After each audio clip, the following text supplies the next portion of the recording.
Bayangkan, seorang pemuda yang setiap hari meminta maaf kepada semua orang, seolah tahu ajalnya sudah dekat. Malam demi malam, ia dihantui sosok kakek misterius, hingga akhirnya pada hari ke-40 ia ditemukan tak bernyawa, masih dalam posisi sujud. Namun, saat jasadnya dimandikan, sesuatu yang mustahil terjadi. Bau wangi aneh menyelimuti seluruh ruangan. Benarkah ini pertanda surga?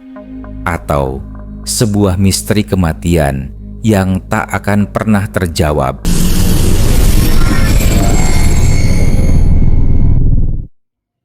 Malam itu di sebuah kampung sederhana, langit tampak redup, seolah-olah sedang menyembunyikan cahaya bulan di balik awan.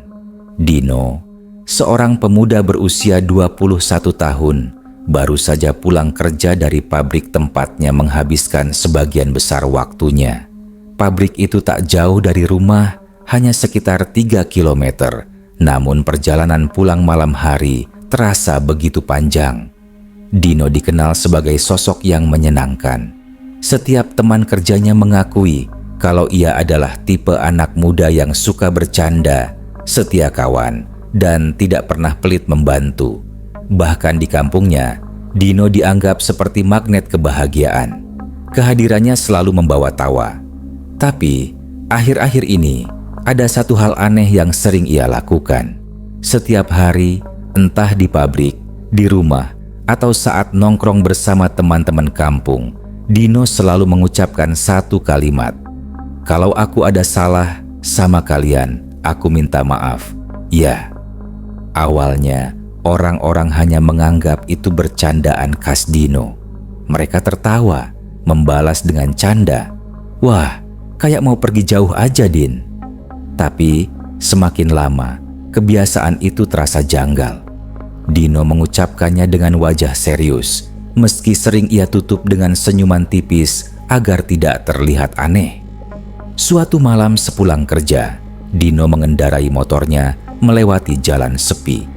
Angin malam menusuk kulit dan lampu motor menerangi jalanan aspal yang retak-retak. Di pinggir jalan, ia melihat seorang kakek tua duduk bersila dengan pakaian compang-camping, seorang pengemis dengan tongkat di sampingnya. Dino spontan mengurangi kecepatan. Ada rasa iba yang muncul. Saat ia mendekat, kakek itu mengangkat wajahnya. Senyum tipis terlihat di balik keriput yang dalam. Suara kakek itu terdengar lirih, namun jelas menusuk telinga Dino. "Nak, gak usah takut. Semua sudah takdir. Kamu anak baik. Semua akan indah pada waktunya." Dino tertegun. Ia menghentikan motor, lalu bertanya dengan heran, "Kek, maksudnya apa? Kenapa bilang begitu?" Kakek itu hanya tersenyum lagi. Tatapan matanya dalam, seakan bisa menembus isi hati Dino. "Jarang ada anak muda seperti kamu, Nak." Dino menghela napas bingung. Ia merogoh saku celana, mengeluarkan uang seadanya, dan memberikannya kepada kakek itu. "Ini buat kekek," katanya pelan. Kakek itu mengangguk, lalu menunduk. Dino kembali menyalakan motor, melaju perlahan. Tapi, entah kenapa, dorongan aneh membuatnya menoleh ke belakang. Jantungnya berdegup kencang. Kakek itu hilang, lenyap begitu saja. Padahal, jalan itu kosong dan terbuka. Tidak ada rumah, tidak ada gang kecil untuk bersembunyi. Dino tercekat, tangannya gemetar memegang setang motor. Ia menarik napas panjang, memaksa dirinya untuk melaju lebih cepat. Sesampai di rumah, ia langsung masuk dan bercerita kepada ibunya tentang pertemuan aneh tadi. Sang ibu hanya menggeleng pelan sambil berkata, "Udahlah, Din, jangan dipikirin. Mungkin cuma halusinasi kamu aja. Capek kerja." Namun, kata-kata kakek itu terus terngiang di kepala Dino. Semua sudah takdir. Semua akan indah pada waktunya. Sejak malam itu, kegelisahan mulai tumbuh dalam hatinya. Ia tidak tahu bahwa pertemuan dengan kakek misterius itu hanyalah awal dari perjalanan menuju takdir yang tak bisa ia hindari. Hari-hari setelah pertemuan pertama dengan kakek misterius itu membuat Dino semakin resah. Ia masih tetap bekerja di pabrik seperti biasa, namun perasaan aneh tak kunjung hilang. Ucapannya yang selalu meminta maaf kepada semua orang pun semakin sering terdengar. "Din, kok tiap hari minta maaf? Lu sakit apa gimana?" tanya Rian, salah satu teman dekatnya di pabrik. Dino hanya tersenyum tipis. "Nggak, Ri. Ya siapa tahu gue ada salah. Hidup kan gak pernah tahu sampai kapan."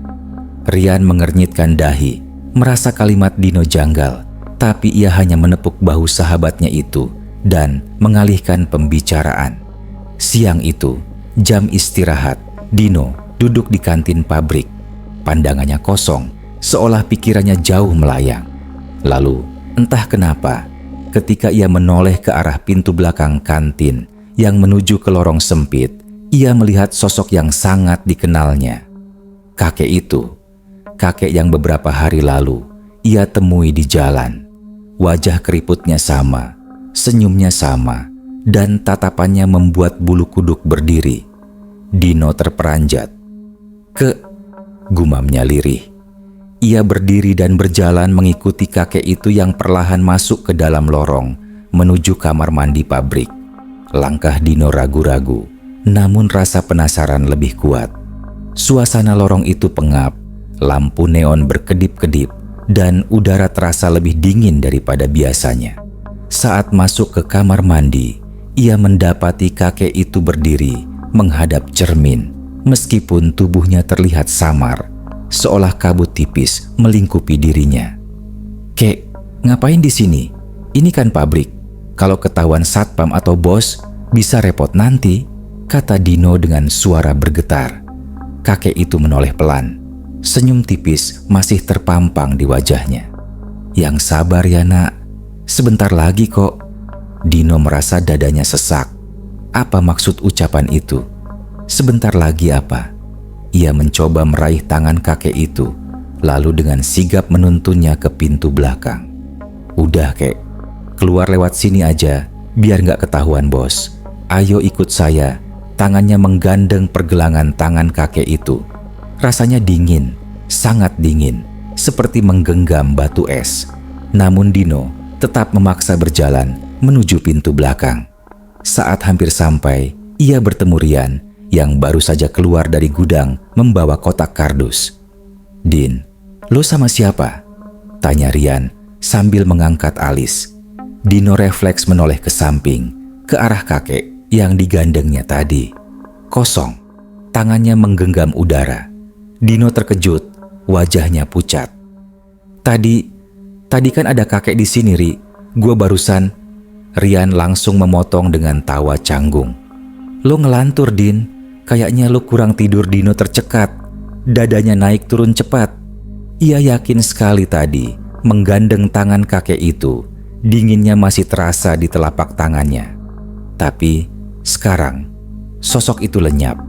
Sisa hari itu Dino bekerja dengan pikiran kacau. Berkali-kali ia mencoba fokus pada mesin yang ia operasikan, tapi bayangan kakek itu terus menghantui. Kata-kata singkatnya menggema di kepalanya. "Yang sabar ya nak, sebentar lagi kok." Malamnya, sepulang kerja, Dino bercerita lagi pada ibunya. Sang ibu mulai terlihat khawatir. "Din, kamu jangan kebanyakan mikir, nanti malah sakit beneran. Kalau ada masalah di pabrik, cerita aja ke ibu."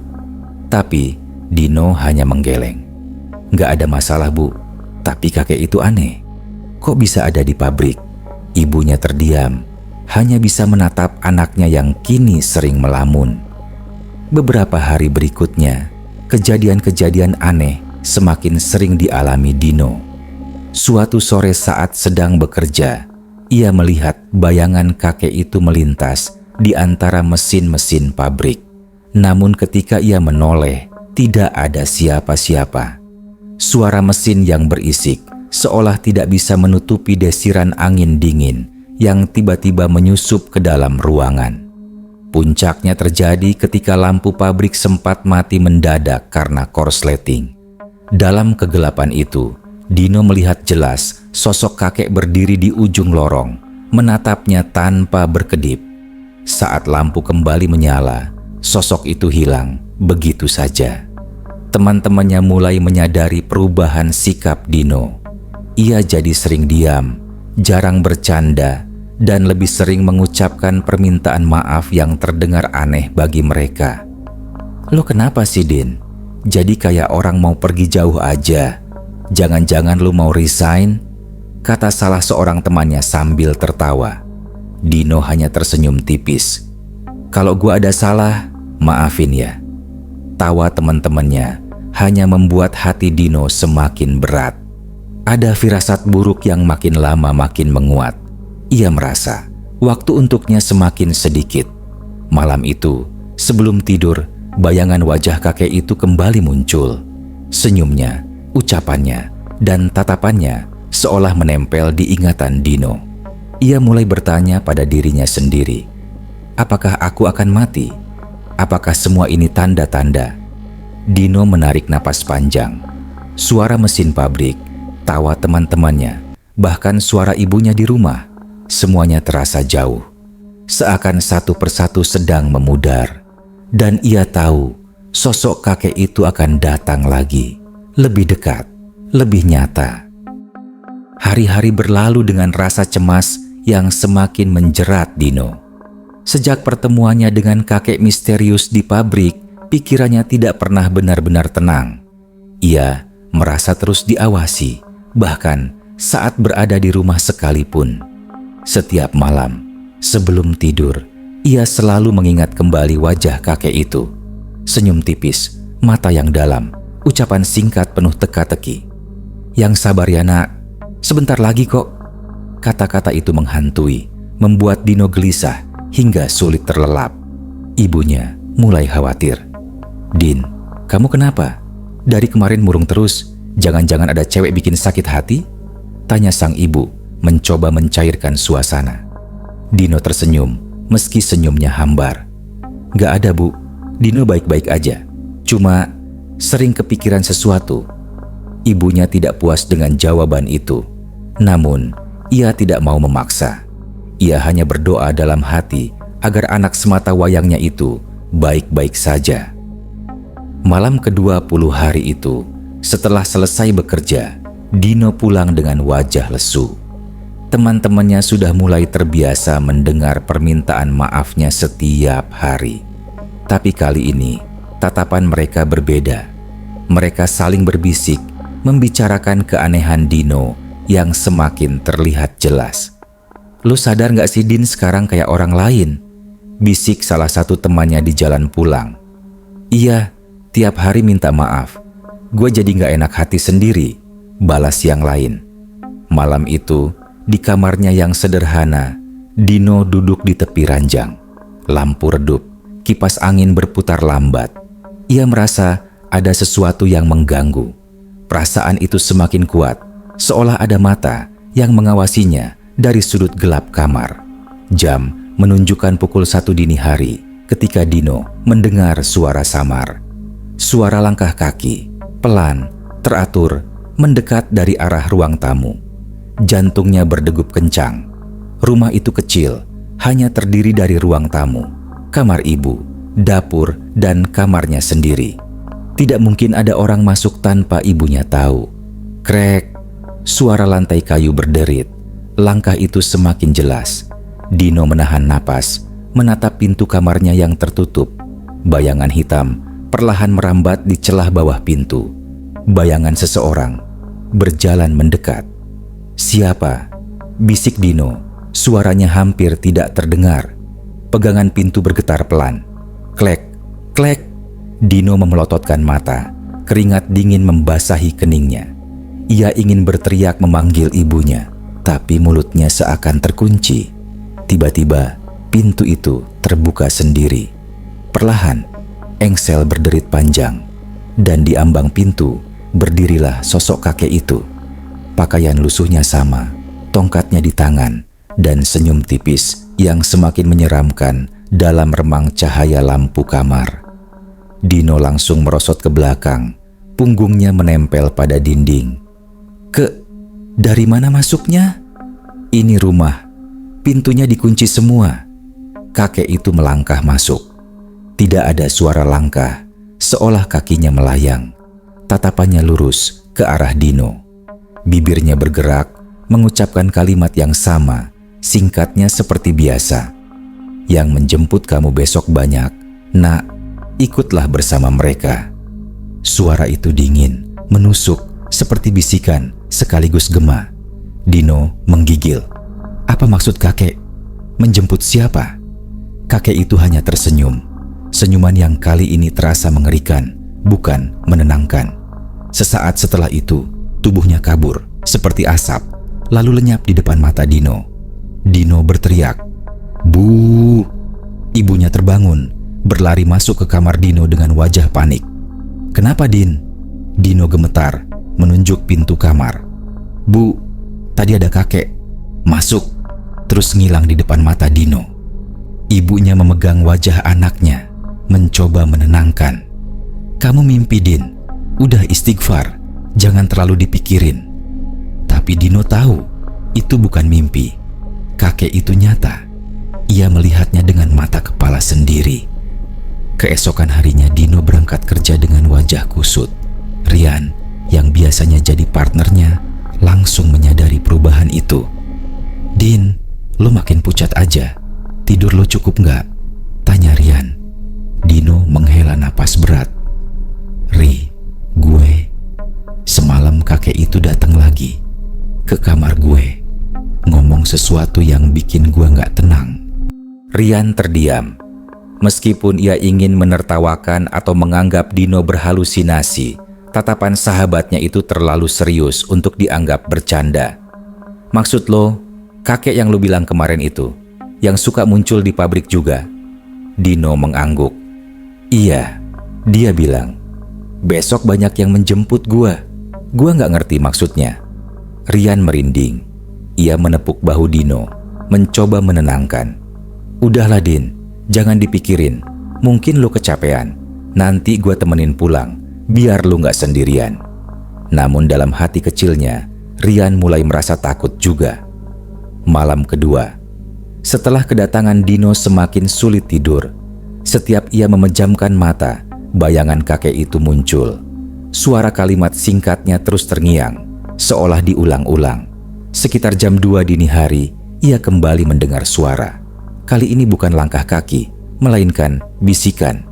"Dino, nak, waktumu hampir habis." Dino terlonjak, membuka mata. Kamarnya kosong, namun udara mendadak dingin, lebih dingin dari biasanya. Ia bisa melihat napasnya membentuk asap tipis. Ia bangkit, mencoba menyalakan lampu kamar.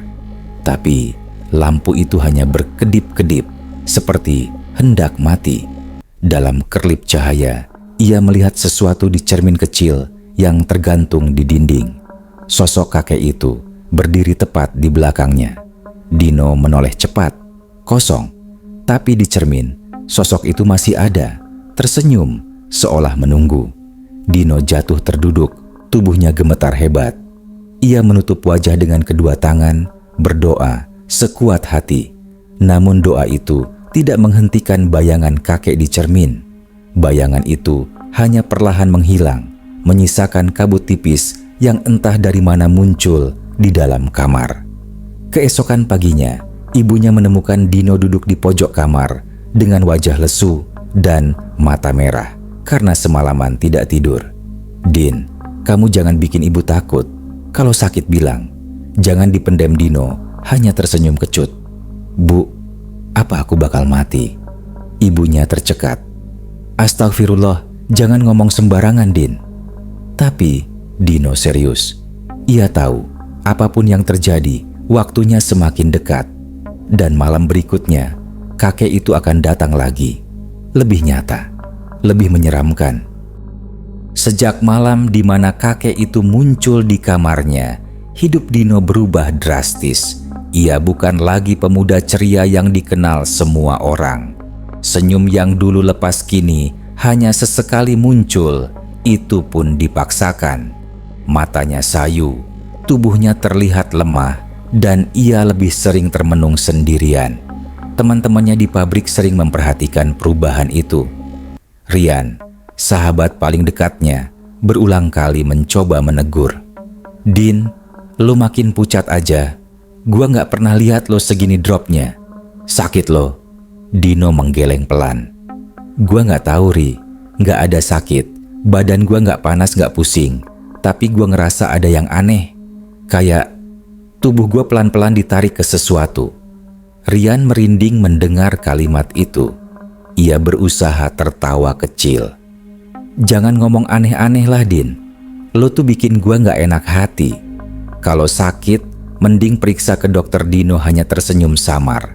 Dan lagi-lagi, ia mengucapkan kalimat yang sudah terlalu sering didengar orang-orang di sekitarnya. "Ri, kalau gua ada salah, maafin ya." Rian terdiam.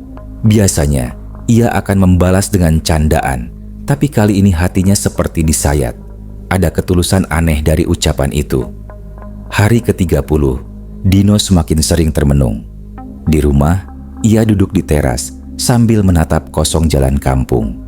Anak-anak kecil yang lewat menyapanya, ia hanya tersenyum tipis dan berkata, "Jangan nakal ya.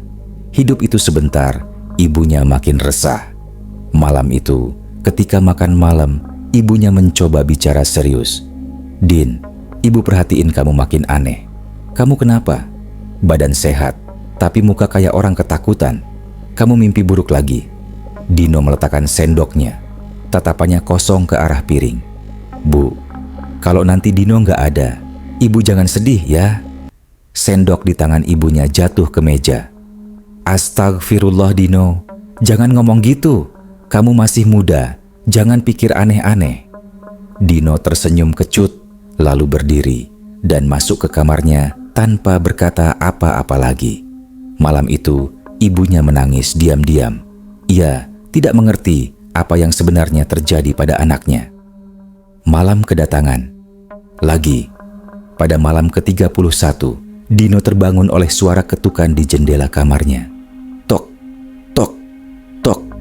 Perlahan ia menoleh. Dari balik kaca, tampak siluet kakek itu berdiri. Senyumnya tetap sama, menatap lurus ke dalam kamar. Dino gemetar. "Kek, kenapa selalu datang ke saya? Apa yang kakek mau?" Bayangan itu tidak menjawab, hanya mengangkat tangannya perlahan, menunjuk ke arah langit. Setelah itu, siluetnya memudar, lenyap, seperti asap tersapu angin. Dino duduk memeluk lutut, air matanya jatuh. Ia sudah tidak bisa lagi membedakan mana mimpi, mana nyata. Yang jelas, ia tahu sesuatu sedang menunggunya di ujung jalan. Hari ke-35. Tanpa sebab, Dino jatuh sakit. Badannya lemas, wajahnya pucat. Tapi anehnya, tidak ada gejala medis yang jelas. Tidak panas, tidak batuk, tidak pusing. Hanya tubuhnya seolah kehilangan tenaga sedikit demi sedikit. Ibunya panik dan memanggil tetangga untuk membantu. Kabar pun menyebar dengan cepat. Dalam sehari, rumah kecil itu dipenuhi teman-teman kerja, teman kampung, bahkan warga sekitar yang datang menjenguk. "Din, lo kenapa? Jangan bercanda lo. Biasanya lo yang bikin kita ketawa," ucap salah seorang teman sambil duduk di samping ranjang. Dino menatap mereka dengan senyum lemah. "Gua gak bercanda, tapi serius deh. Kalau gua ada salah, gua minta maaf ya. Sengaja atau enggak, maafin gue." Teman-temannya saling pandang. Beberapa tertawa canggung, berusaha menghibur. Iya, lu mah selalu lebay. Sembuh dulu, baru minta maaf lagi 100 kali. Tapi, di balik tawa itu, mereka merasa ngeri. Ada sesuatu pada wajah Dino yang membuat suasana mencekam. Malam ke-37 Dino bermimpi. Ia berada di sebuah lapangan luas, gelap, hanya diterangi cahaya rembulan pucat. Dari kejauhan, terlihat banyak orang berpakaian putih berjalan ke arahnya. Suara langkah mereka pelan, namun bergema. Di tengah kerumunan itu, kakek misterius berdiri paling depan, menatapnya sambil tersenyum. "Besok mereka datang, Nak. Ikutlah bersama mereka." Dino terbangun dengan tubuh basah oleh keringat. Ia terengah-engah, jantungnya berdegup kencang. Saat menoleh ke jendela, ia melihat sosok kakek itu lagi. Kali ini lebih jelas, lebih nyata, seolah benar-benar hadir di sana. Siapa mereka? Apa maksud kakek?" teriak Dino, tapi suaranya serak. Kakek itu hanya tersenyum, lalu menghilang dalam sekejap. Hari ke-38 kondisi Dino semakin drop. Ia jarang keluar kamar, tubuhnya makin kurus, dan pandangannya kosong. Ibunya hampir setiap saat berada di sisinya, berusaha memberi semangat. "Din, kamu harus kuat. Ibu masih butuh kamu. Jangan ngomong yang aneh-aneh lagi." Dino memegang tangan ibunya dengan erat. "Bu, kalau nanti Dino nggak ada, jangan nangis. Dino cuma pengen ibu tahu Dino sayang banget sama ibu." Air mata ibunya pecah. Ia tidak sanggup membalas, hanya bisa memeluk anaknya erat-erat. Hari ke-39 sore itu, setelah Isya, beberapa teman datang menjenguk. Mereka duduk di sekitar ranjang Dino, mencoba menghibur dengan cerita-cerita lucu. Dino berusaha tertawa, meski wajahnya tetap pucat. Tiba-tiba, ia menatap mereka dengan senyum yang aneh. Senyum tenang, bukan senyum bercanda seperti biasanya. "Kalau gua ada salah sama kalian semua, tolong maafin, ya." Suasana mendadak hening. Teman-temannya saling menatap dengan wajah tegang. Salah satu dari mereka mencoba mencairkan suasana dengan tertawa, tapi tawanya terdengar kaku. Dalam hati mereka semua tahu, ucapan Dino kali ini bukan lagi candaan. Malam itu, sebelum tidur, Dino meminta untuk tidur dekat dengan ibunya. "Bu, Dino boleh tidur di sebelah ibu. Dino pengen dekat ibu malam ini." Ibunya tersenyum sambil menahan air mata. "Boleh, Nak. Ayo sini." Malam itu, Dino tidur di sebelah ibunya, menggenggam tangannya erat, seakan ia tahu waktunya tinggal sedikit. Dino semakin yakin kakek itu akan datang lagi, dan kali ini ia tidak akan pergi sendirian. Hari ke-39 adalah hari yang penuh kegelisahan. Sejak sore, langit mendung tebal, hujan turun pelan, seolah menambah kesedihan yang menyelimuti rumah kecil itu. Di dalam kamar, Dino berbaring dengan wajah pucat pasi. Tubuhnya lemah, tapi matanya masih terbuka, menatap kosong ke langit-langit. Seusai sholat Isya, ia meminta untuk duduk dekat ibunya. "Bu, Dino boleh duduk di samping ibu?" Ibunya tersenyum lembut, meski hatinya seperti diremas. "Boleh, Nak." Sini Dino duduk, bersandar di bahu ibunya. Senyumnya samar, suara nafasnya berat tapi tenang. "Bu, Dino pengen deket ibu malam ini. Dino takut kalau besok Dino udah nggak bisa lagi duduk begini." Air mata ibunya jatuh tanpa bisa ditahan. "Jangan ngomong begitu, Din. Kamu pasti sembuh. Allah sayang sama kamu." Tapi Dino hanya tersenyum. Senyum yang justru membuat ibunya semakin hancur. Malam mencekam. Sekitar pukul 11 malam, hujan semakin deras. Angin kencang menampar jendela, suara petir bersahut-sahutan. Dino masih terjaga. Ia memandangi tirai jendela yang bergoyang karena hembusan angin. Dalam hati, ia tahu malam itu bukan malam biasa. Ibunya tertidur di kursi dekat ranjang, kelelahan setelah seharian menjaga anaknya. Dino tidak ingin membangunkannya. Ia hanya menatap wajah ibunya dengan tatapan penuh kasih. Tiba-tiba, udara kamar berubah dingin. Sangat dingin, hingga napas Dino kembali terlihat seperti asap tipis. Lampu kamar berkedip-kedip, lalu meredup, menyisakan cahaya samar yang justru membuat suasana makin mencekam. Dari arah sudut kamar, terdengar suara. Suara langkah kaki, pelan, berat, menyeret. Krek, krek, jantung Dino berdegup kencang.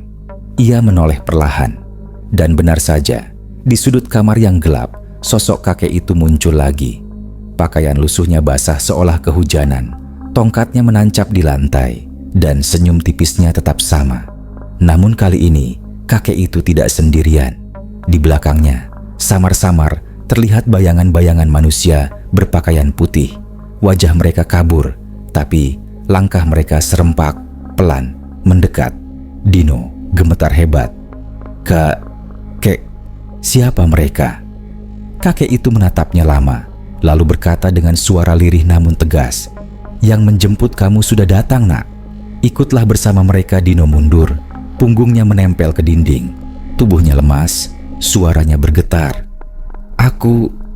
Aku belum siap, Kek." Kakek itu mendekat. Bayangan-bayangan putih di belakangnya semakin jelas, memenuhi kamar sempit itu. Udara semakin dingin, hampir membekukan. "Takdir tak menunggu kesiapan, Nak.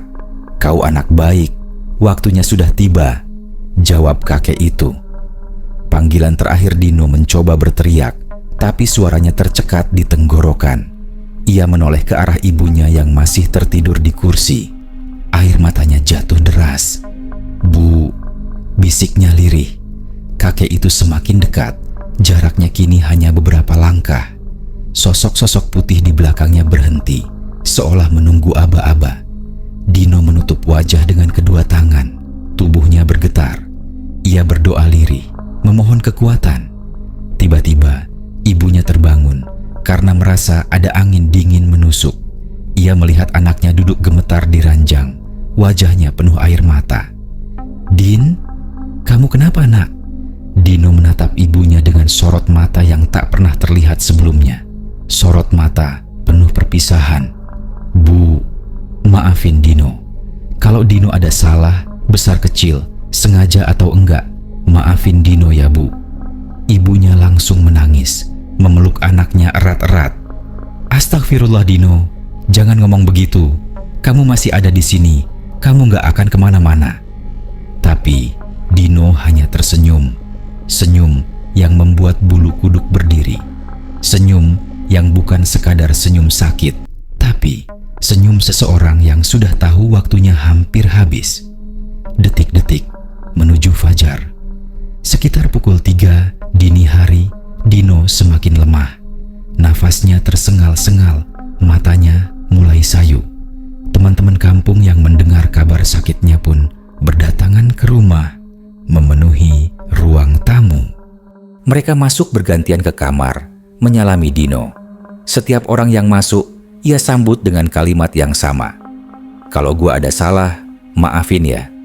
Mereka mencoba tertawa, mencoba menghibur. "Din, jangan lebaylah. Sembuh dulu, baru minta maaf lagi, 100 kali." Tapi jauh di dalam hati, mereka semua merasa firasat buruk. Jam 4. Subuh Dino terbangun sendiri. Tubuhnya terasa ringan, meski lemah. Ia membangunkan ibunya yang masih setengah tertidur. "Bu, ayo bangun, Bu." Sholat subuh, ibunya membuka mata perlahan. Teringat kalau ia sedang halangan. "Kamu aja duluan, Din." Ibu nyusul. Dino tersenyum. "Iya, Bu." Ia bangkit dengan susah payah, mengambil wudhu dengan tubuh gemetar. Setelah itu, ia sholat subuh sendirian di kamar. Ibunya hanya memperhatikannya dari ranjang. Ada rasa haru yang tak bisa dijelaskan saat melihat anaknya tetap kuat menjalankan ibadah meski tubuhnya hampir roboh. Selesai sholat, Dino sujud lama sekali. Terlalu lama, hingga ibunya merasa aneh. "Din, udah selesai, Nak?" Tidak ada jawaban. Ibunya bangun, mendekati anaknya yang masih bersujud. Dipanggil sekali lagi, tetap tidak ada reaksi. Tangannya menyentuh tubuh Dino. Dingin. "Dino, Nak, bangun. Jangan bercanda sama ibu." Suara ibunya bergetar, namun Dino tetap diam. Wajahnya tenang, senyum tipis masih tergambar di bibirnya. Ia telah pergi. Saat itu juga, ibunya mendengar suara lirih di telinganya. Suara yang sangat dikenalnya. Suara anaknya sendiri. "Bu, Dino pergi ya. Maafin Dino." Ibunya menoleh cepat, Tapi tidak ada siapa-siapa, hanya kamar kosong dan tubuh anaknya yang sudah tak bernyawa. Rumah itu mendadak dipenuhi tangis. Teman-teman yang semalam menjenguk kini menangis keras. Mereka tidak percaya anak yang paling ceria di kampung itu kini sudah tiada. Rian datang paling awal. Ia langsung jatuh berlutut di samping tubuh sahabatnya. "Din, lo beneran ninggalin gue? Lo bilang sabar, tapi gimana gue sabar kalau lo gak ada?" Tangis pecah di seluruh rumah. Dan di sudut ruangan, beberapa orang bersumpah melihat bayangan samar seorang kakek tua berdiri sebentar, tersenyum tipis sebelum menghilang begitu saja. Fajar baru saja menyingsing ketika tangis pilu pecah dari rumah kecil itu. Kabar meninggalnya Dino cepat menyebar ke seluruh kampung, bahkan sampai ke teman-temannya di pabrik. Dalam waktu singkat, rumah dipenuhi orang-orang. Rian berdiri di sudut ruangan, matanya merah, tubuhnya gemetar. Ia masih tak percaya sahabat yang semalam sempat bercanda kini terbujur kaku. "Din, lu beneran pergi?" gumamnya pelan. Ibunya duduk di samping jenazah, tangannya tak berhenti membelai rambut anaknya yang kini dingin. Ia masih merasa suara Dino tadi subuh benar-benar nyata, seolah anaknya berpamitan langsung sebelum pergi. Proses memandikan sekitar jam 8 pagi.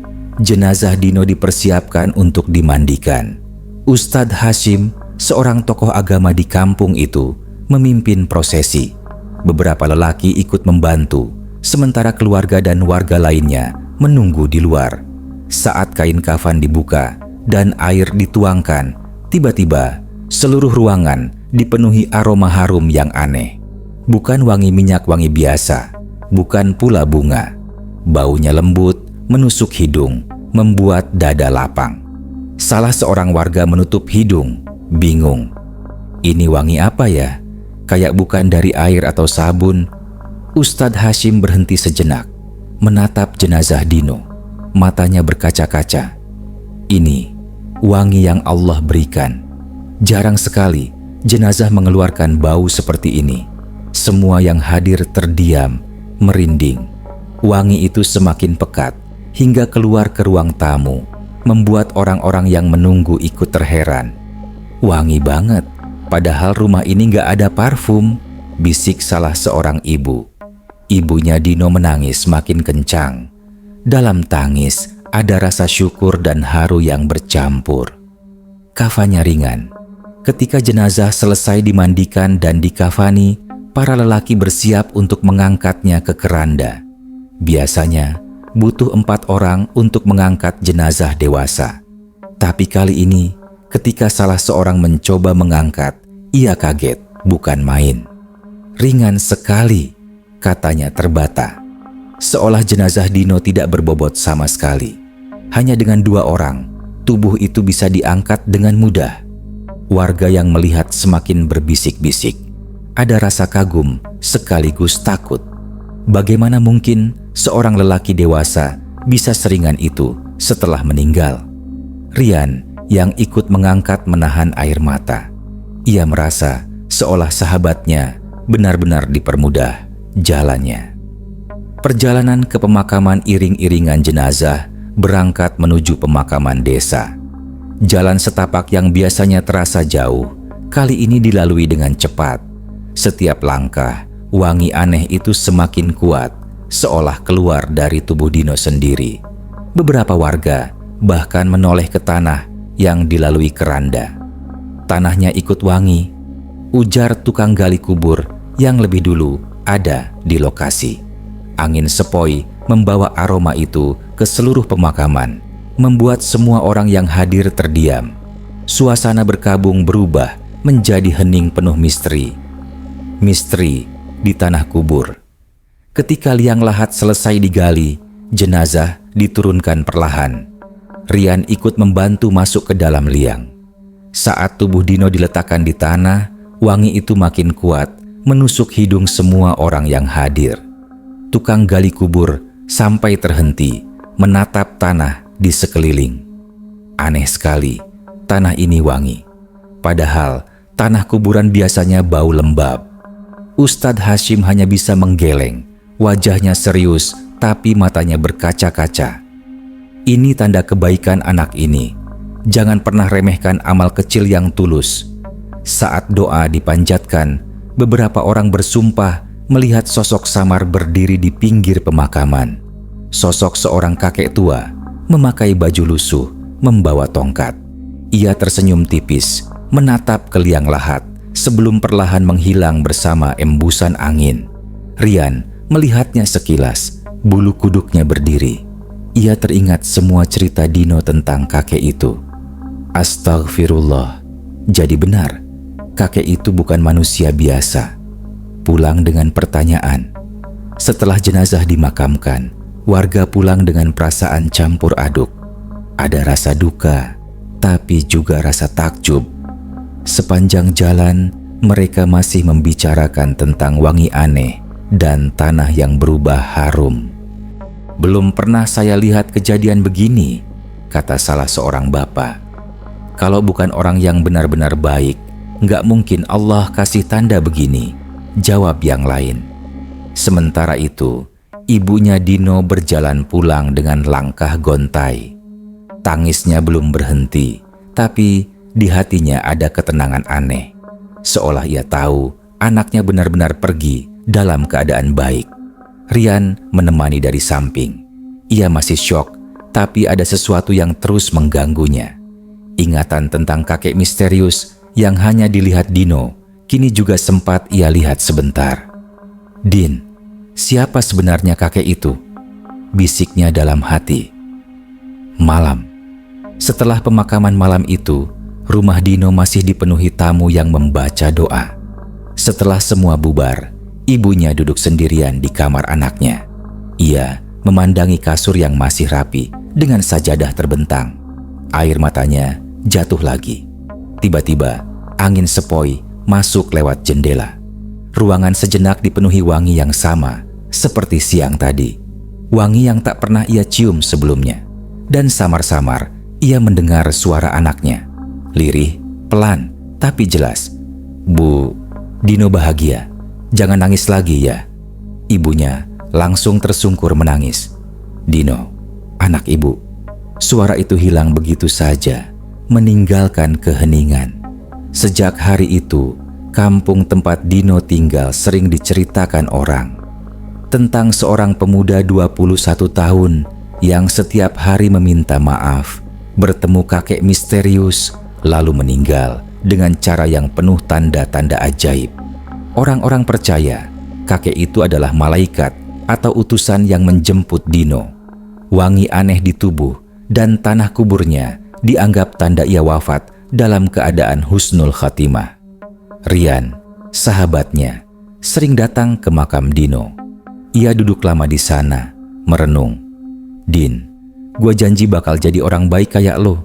Gue gak tahu kapan giliran gue dijemput, tapi gue janji gak akan sia-siain hidup ini. Angin berhembus pelan, membawa wangi samar yang sama. Rian tersenyum pahit, bulu kuduknya kembali berdiri. Ia tahu sahabatnya mendengar. Dan entah kenapa, ia merasa Dino tidak benar-benar pergi. Dino, seorang pemuda 21 tahun yang dikenal baik dan penuh canda, ternyata menyimpan firasat kematiannya sendiri. Sosok kakek misterius, ucapan maaf setiap hari, hingga wangi surga di pemakamannya. Semua meninggalkan tanda yang tak bisa dijelaskan logika. Malam ini kita belajar satu hal. Kematian selalu mengintai, entah kapan, entah bagaimana. Pertanyaannya, sudah siapkah kita saat giliran itu datang menjemput?